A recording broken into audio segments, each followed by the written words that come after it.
What's up, everybody? Happy Friday. Hope all of you are having a great day so far. Friday, the day, it came so fast. Like, the week went by incredibly quick. I'm happy today. I went out shopping real quick. Every time I go to Walmart, you know how when you go to Walmart, you think that you're going to spend a certain amount of money, but you end up spending like a small fucking fortune in that place? I'm telling you, they get me all the time. I always think I'm going in there for a few things. I end up coming out with more than a few things. I just can't help it. Walmart does that to me. I did, however, I had to restock up on my green tea. I had to, because you know me, I'm nothing without my green tea. I don't know what it was, but when I was a kid, I used to fucking hate green tea when I was younger. For some odd ass reason. I would never drink it. But I don't know, it was weird. And I also picked up something else. Let me show you. Boom. I had to get it. I seen it on the rack. I had to get it. This is the brand new edition. ABC Soaps in Death, the new issue. I had to cop it. I haven't read it yet. I have not read it yet. I'm going to wait until after I finish this video to read it. I can't wait to read it. Actually, I can't wait to read some of the interviews in here, some of the spoilers. I can't wait to read it. So anyway, before I get into this episode, the episode actually cut out 5 minutes, towards the end of the episode, it cut out. So I don't know what the hell happened towards the end, but that lady, Margot's mother, Jeanette, she's lying. I'm sorry, but her whole story didn't make no sense. Something in the milk wasn't clean with her story. I'm sorry, but it wasn't. You can't bullshit a bullshitter, and I knew something was fishy. So Spinelli and Sam went undercover as insurance agents or whatever, claiming that they're investigating her husband's death before they could pay out the settlement or whatever. So they was asking her all type of questions. According to Margot's mother, she said that the last day she saw her husband, when he left out the door that day, she said she knew it was the last day she would ever see him again. She knew it. How could you possibly know that? How? I just saw my cousin 5 minutes ago. I didn't feel like it was the last time I was going to see him. I just saw my aunt the other day. I didn't feel like it was the last time I was going to see her. How could you possibly know that? How could you predict such a thing? Unless you know it for fact. Unless you have something to do with their apparent disappearance. How would you know that that's the last time you're going to see them? How could you be so sure of that? Nobody's ever sure that that's the last time they're going to see somebody. You don't even think about that. You know what I'm saying? So how would you possibly know it? So she claimed it was because of the clients he dealt with.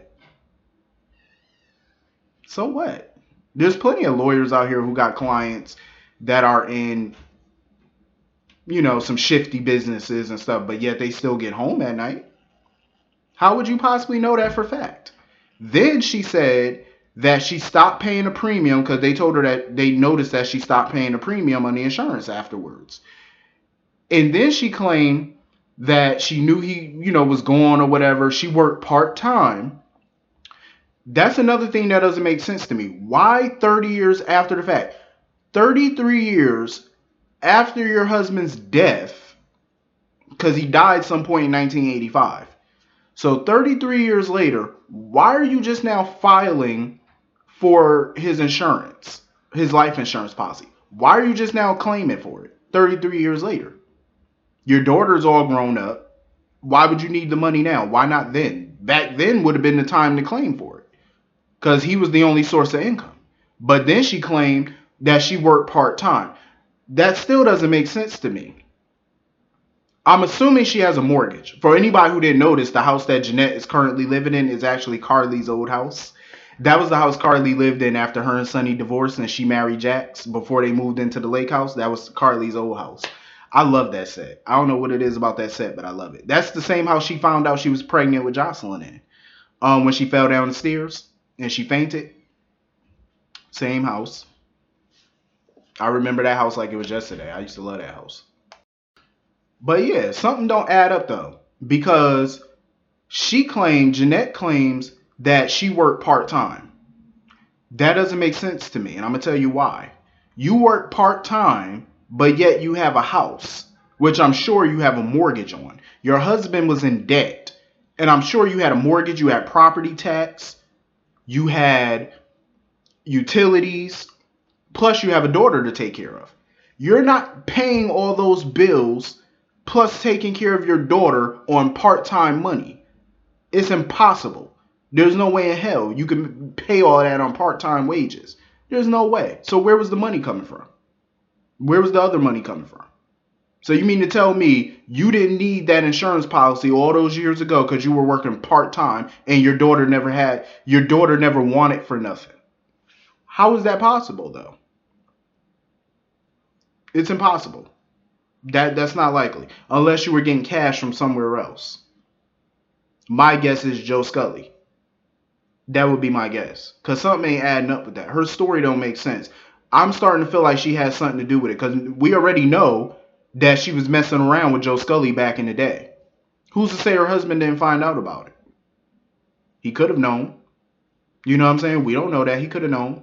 And I'm pretty sure she probably knew that her husband was going to die. Or hell, she probably helped Joe Scully arrange it. They probably was discussing it after some pillow talk.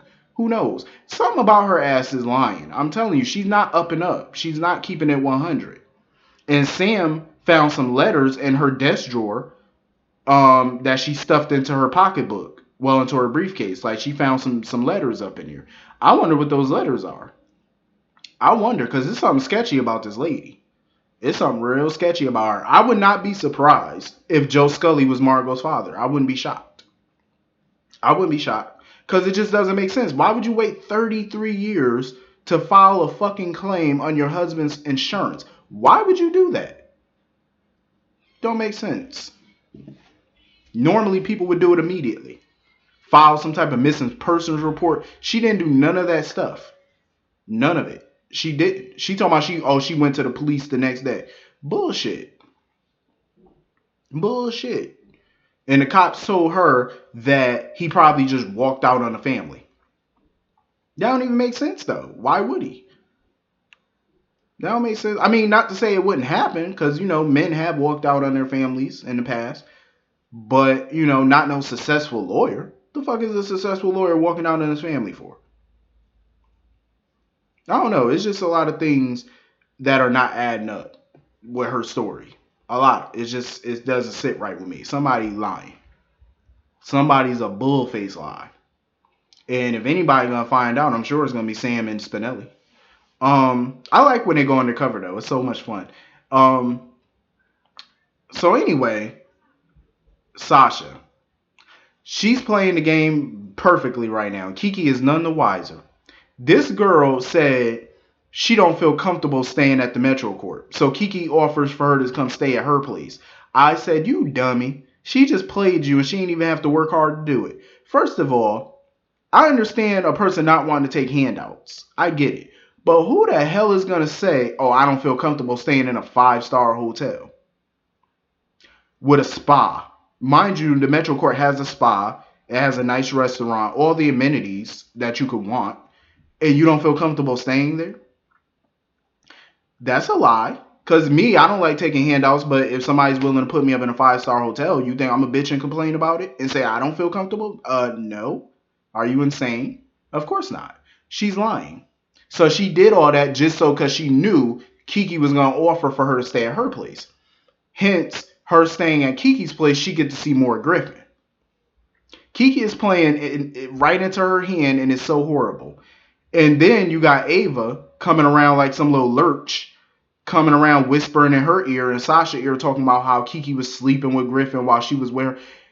Ava is planting them seeds in that girl's head. That's what she's doing, but she's starting off slow because she don't want to go full in. So she's starting off real slow with it. Ava is a slick bitch. I'm going to tell you that right now.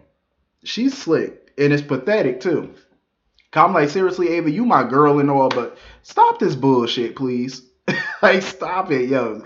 Because I feel like both of these people, I feel like Sasha and Ava, separately, they're both playing a dangerous game.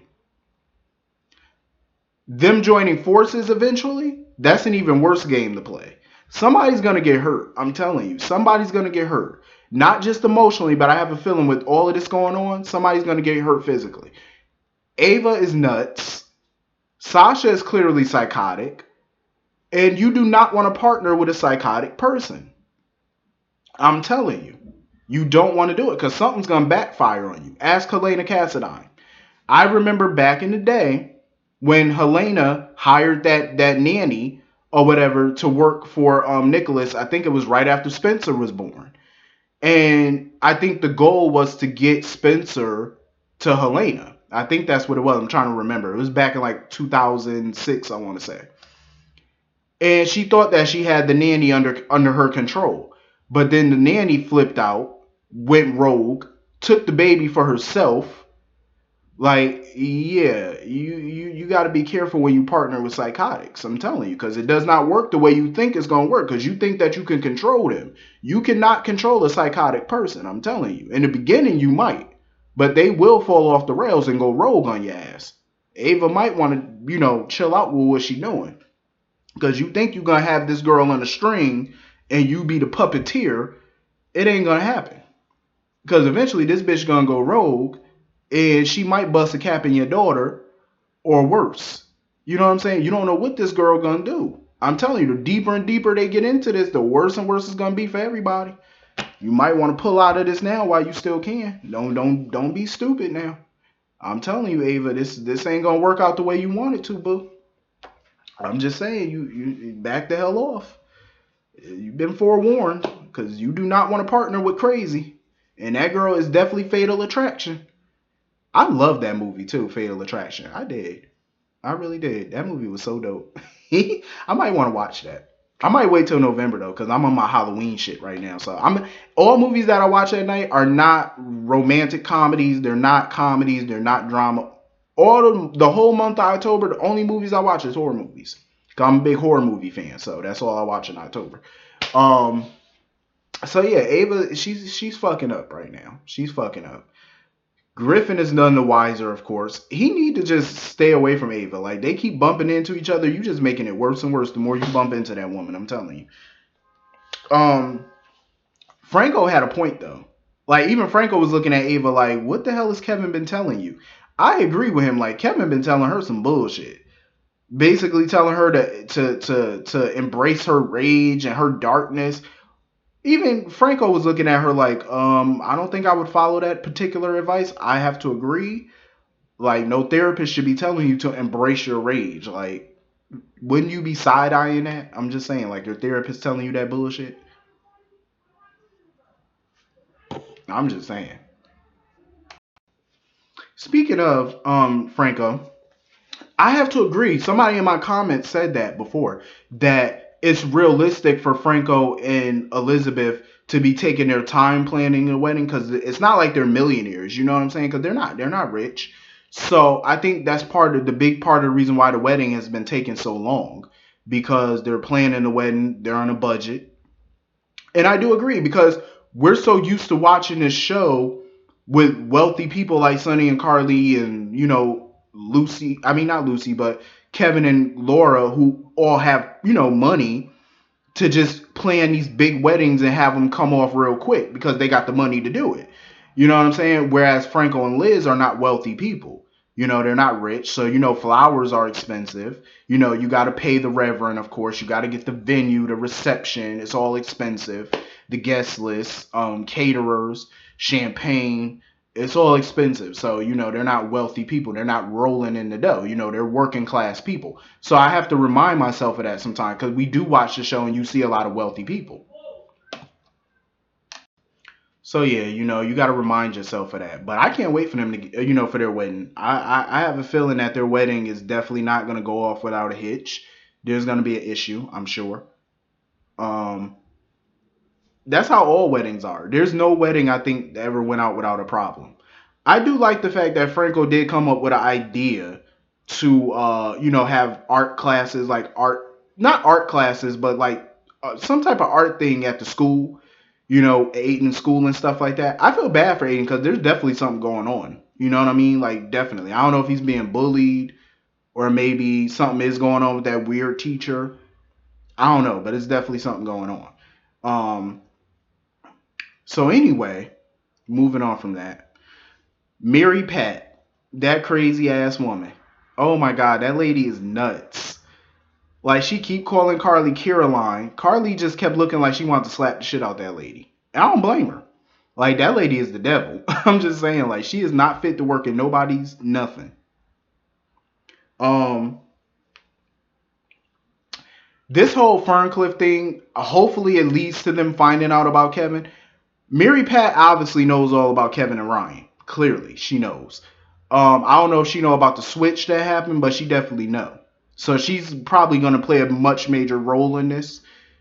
Um, but all of this is just getting crazy though. Like, I hope that it leads to them finding out about Kevin. I don't think it will though, because they're probably gonna have a couple near misses with him.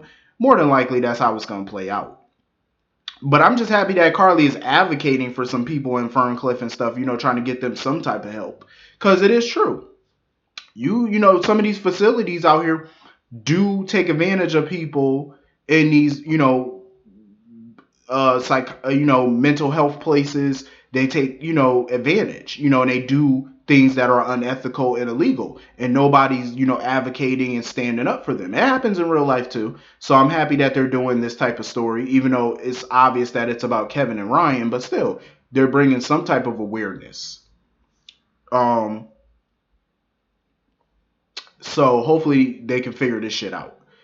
Ryan is psycho to the limit. Like, he is psycho to the max. Like, his whole conversation with Lulu, I was nervous for Lulu the whole time, especially when he had that knife in his hand. I was like, Lulu, homegirl, skedaddle. Because you do not want to be around him when he got no type of wire, no type of string, no type of sharp object. Dude is fucking insane. You might want to back away. Then he was looking out the door, like he was looking out his office door, looking down the hallways and stuff, and then closed the door. I said, no, leave that door open, brother. Leave it open. You ain't about to have me up in here with no closed doors. I'm just saying, like, I'm not, no. Like, I understand she don't know that he crazy and that's really Ryan, but still, I'm not about to be up in here with no closed doors. Whatever we talk about, we could talk about with the door open. Leave that bitch open. I'm just saying. So yeah, I didn't see the last 5 minutes of this episode, so I don't know what the ending was like. But I think Griffin is, I think, on the cusp of getting his job back because he was waiting for a call from Monica. But anyway, pretty decent episode today for Cliffhanger Friday. I'll see you all Monday. Hope you all have a wonderful weekend. See you all later. Peace.